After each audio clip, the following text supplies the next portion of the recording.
I welcome the opportunity to speak on this motion tonight, and I welcome all efforts to keep public transport on the political agenda. It is certainly not prioritised by this government or by the Minister for Transport. A good public transport service is a cornerstone of most modern states and most cities. Ireland and our cities are way behind in this regard. Our public transport systems are not up to standard and do not provide adequate services in many parts of the state. This is not the fault of those providing the services, and I'd like to take the opportunity to commend the 3 CIE companies, in particular for their long-standing service to public transport. The problem is bad planning and, in recent years, an ideological opposition to the notion of transport being a vital public service, like health or education or any other public service. We have a Transport Minister who has no respect for public services and has no interest in improving public transport. He thinks it's nothing to do with him. This means that public transport never receives adequate and sufficient funding and continues to struggle to keep up with increasing demand. We currently have the highest levels of public transport use on record, but funding has not kept up with demand and services are lacking. This is true for both current PSO spending and capital spending on badly needed improvements in infrastructure. The NTA is tasked with overseeing public transport, but they can only work within the budgets allocated to them by the Minister, and they work to implement government policy. The main policy that has been in train in recent years is the privatisation of our public bus routes. 10% of Dublin bus routes and Bus Éireann routes were put out to tender in recent years, and a further 10% of Bus Éireann are currently up for grabs. A foreign profit-making company has won most of these tenders. What a for-profit company can bring to the table is questionable. What existing public transport services need is increased funding. The government needs to significantly increase funding for CIE companies to allow them to expand and improve their services. This will mean more buses and trains and more services. It would also mean safer, more efficient and cheaper services. It would go a long way towards reducing reliance on cars, and it would improve social cohesion. Instead, the government chooses to privatise. In recent years, 2 major issues have become very visible: the lack of rural transport and our emissions obligations. The government has abandoned the people of rural Ireland. That much is very clear, and this is not rocket science. We don't need to reinvent the wheel. There is an obvious solution to the problems faced by people in rural areas. We need improved rural bus services.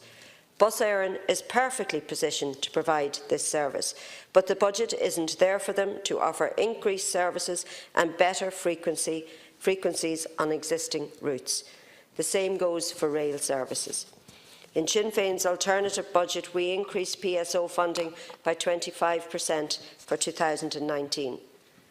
The second issue is transport emissions, the second biggest source of emissions in the state. And this is not surprising, seeing as many people have no option other than to use their cars. The best way to ensure a significant reduction in car use and therefore transport emissions is to provide affordable, reliable, good quality public transport, both buses and trains. And until this happens, we are failing rural Ireland and our environmental obligations. Fine Gael's record on both matters has been appalling. Sinn Féin supports the call in this motion for increased spending on public transport. However, we have some concerns about the exact figures quoted in this motion. We had similar concerns at the Climate Change Committee about this particular recommendation of the Citizens' Assembly.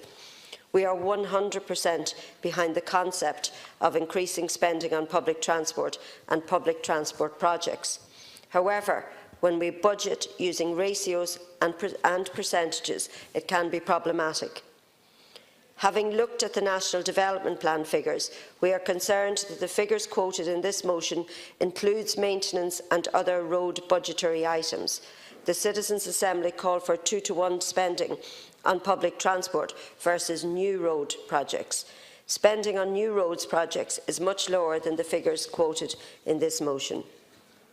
So I think we should be seeking a much more ambitious spending target for public transport, starting with PSO, spending to quickly and efficiently improve rural transport services in particular.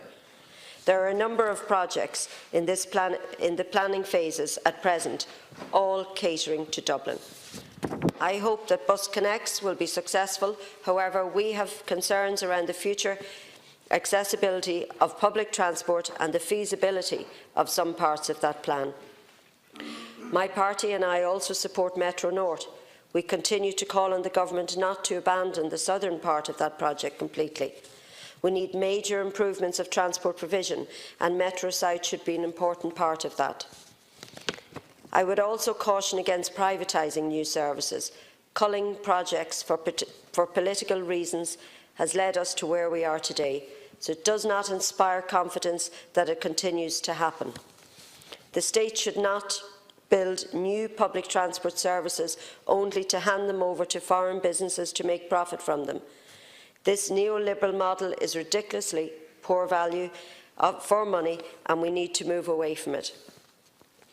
As a TD for County Louth and East Meath, the county with the 2 largest towns in Ireland, I welcome plans to extend the Dart to Drogheda, and I hope that this project can be completed in a timely manner, in particular given the large number of workers living in Louth who have to commute to Dublin every day.